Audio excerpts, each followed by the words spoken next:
Hey guys, welcome to Snake Nook. I'm Vanny and you're looking at Whirly, short for Whirlwind. She is my 5.5-year-old pinstripe royal python and she's getting some exercise here on the cat tree. If you are a returning viewer or subscriber, thank you so much for visiting us again here at Snake Nook. We certainly appreciate your company. If you are here for the first time, thank you so much for checking us out. Here is Whirly giving you the flickers of approval. Thank you so much for visiting us, guys, and we hope you enjoy the content. The topic of this video is some things that I find enjoyable when it comes to keeping snakes as pets, and some things that I find annoying when it comes to keeping snakes as pets. Go ahead and grab a snack, grab something to drink, get comfortable and sit back. You're gonna wanna stay tuned.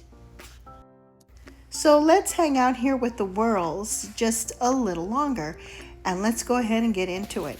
So one of the things that I find enjoyable about keeping pet snakes, and this is going to be very particular to the royal python and the boa constrictor, is that they are slow moving animals. If you are not afraid of snakes, I'll certainly recommend a royal python if you're looking for a slow paced animal. When you come home from a long day of working and you are looking for some relaxation, you want to watch some TV, your royal python is a great animal companion for sure. Now, not all snakes are slow moving, so that's why I'm particularly referring to the royal python and even some boa constrictors. They will be just fine watching a video or two with you, watching some Snake Nook videos after a long day of work with your faithful royal python by your side, because that animal is certainly slow moving and they will actually just curl up on your lap and watch TV with you sometimes. So for me, that's definitely something that is enjoyable about keeping snakes as pets, particularly the royals in this case, is that I get an animal that is slow moving, bringing some calm to the storm, figuratively speaking, and just making snake keeping pleasant. So here we have Sandstorm. She is a hypo salmon Central American boa. She's a subadult and she is currently curled up here in her box hide. And so that's something else that I find enjoyable about keeping pet snakes. They are not fussy, guys. You do not have to spend a lot of money on your snakes. You don't need the fancy expensive hides. She has store-bought hides in here too, but she prefers her box hide. And that is a recycled box, guys. So I didn't have to spend any money on this hide. It's a recycled box and she has that as a preference for her place to sleep. And also it's enjoyable just to be able to take them out of their enclosure, place them on a place of activity here like this cat tree that I have here for her, for the other snakes, and just watch them hang out and be snakes. Like, believe it or not, I really do find it enjoyable just to see my snakes enjoying the things that I get for them. Like in this case, the cat tree. They do make good use of it, and it's not like she's trying to leave the cat tree and go somewhere else. At the moment, she's okay. I'm also going to show you, as I'm holding her here, something else for me that is enjoyable about keeping snakes as pets is just being able to hold them. So if you condition your pet snakes to handling, this is going to give you an idea of her size and length, because she's here with me right now.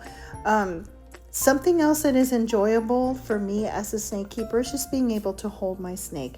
But that does involve that you condition them to handling. So you do want to hold them regularly and not forget about them for weeks and weeks between handling sessions, because, well, then the snakes will not be used to you holding them. But if your snakes are used to it, this is definitely something that is enjoyable. It's just getting a bit of a snake massage, if you will, because their muscles are amazing, specifically the boa muscles. And something else I find enjoyable about snake keeping is having a relationship with your pet snake. I know that sounds kind of funny to some people, like, no, snakes are not like that. They're not like a dog, like a cat. You can't really have any kind of a bond or anything like that. But I beg to differ. I think that your snakes, if they are treated like pets and they are held regularly and they are taken out of their enclosures regularly, you interact with them, I do believe that. And I apologize for the choppy footage because I'm my own camera woman and I'm trying to keep Sandstorm from going under the tables, because then we won't see her, which I wouldn't mind if I wasn't filming, but because I'm filming for this video a little bit, I'm like doing a bit of a clip here with her still. I don't want her out of frame. But anyways, I was saying, well, see, if you have like a relationship with your snake of sorts, you can handle your snake as needed. Like, I'm able to redirect my snakes without the fear of them coming back and biting me.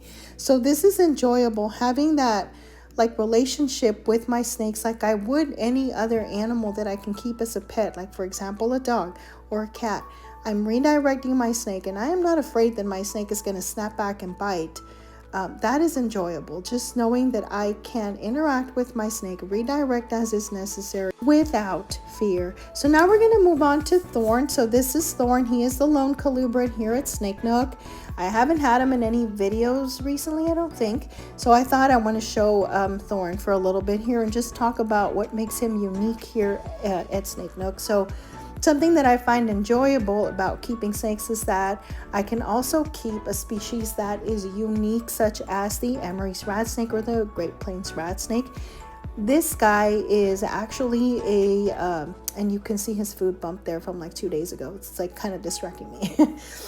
These guys are a great rattlesnake mimic. So he mimics the Western Massasauga really, really well, not just with his patterns and coloration, but also because he can vigorously shake his tail against the ground.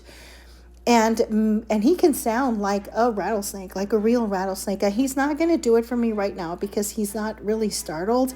So we're not going to get to hear it, but you can at least see how much he looks like a Western Massasauga, and I'll put that up here in a minute. So this species is not a corn snake species. This is actually Pantherophis amorii, where the corn snakes are Pantherophis guttata, and they are found in the eastern part of the US. And this guy is from around here in Texas. Okay, so now moving on to Little Atlas. He is my subadult water python, and I hope you can catch some of that beautiful iridescence through the glass. He is definitely beautiful, and he's partially hiding under the layers of the newspaper. So now moving on to just a couple of things that I find annoying about snake keeping. And this is more for like snakes that are like just smaller in size or just faster moving, because we had a situation with Atlas one time. So what is annoying with some snakes that are, just smaller, faster moving, is that they are masters of escape.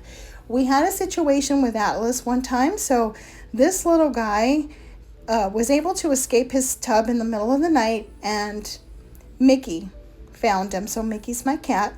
And they had a showdown. When we turned the lights on, it looked like they were having a showdown. Mickey had already scratched him, and because this little guy has always, when he was little, he'd always been so feisty, like an uncanny feistiness, like as if he were a wild snake.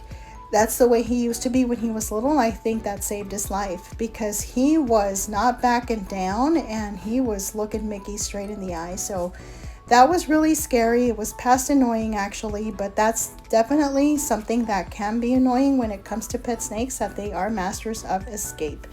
And speaking of escape, this is the greatest master of all. This is Stellar. Stellar is my, and I'll put this in air quotes, spotted python, because look at those children pythony looking eyes, those bright orange eyes that are not typical of spotteds. Stellar, just so you know. Yes, you're cute. You're a cutie pie. You are so. Yes, you are. Well, anyway, Stellar. So this is something else I find annoying when snakes are little, or when you have a smaller, faster moving snake, is that they are really good at hiding, guys. So the first part of the annoying situation comes when they actually escape. That, that's bad, that's worrisome, that's stressful, but then they are really good at hiding. So not only are they good at escaping Snakes like Stellar, very good at hiding, so he was able to go on like a 3-week excursion around the kitchen and living room, and he completely remained undetected. So we never saw him for any part of the 3 weeks that he was missing until I found him in a drawer. But that was definitely like really concerning. It was annoying at times because I felt like I had looked everywhere I could possibly look. I had turned everything I could possibly turn to check and see, and I couldn't find him. He was really, really good at hiding away, and remained unseen until I happened to open the drawer, like this little miscellaneous drawer, and there he was. Well, anyway, guys, so this is Stellar. He is my spotted python. He's going on 3 years. And yeah, so those are some things that I find enjoyable, and a couple of things that are like kind of annoying when it comes to keeping snakes as pets. For those of you that have stayed to the end of the video, thank you so much. Thank you so much for being here at Snake Nook, for visiting with us. We certainly appreciate your company. We hope to see you here again next time, guys. So let's see. Looks like Stellar's kind of hoping for a meal. Let's check the time. It's time for us to go anyway. Let's see what time it is. Still light out. 8:15 p.m. Alrighty, guys. Y'all have a good one. Bye.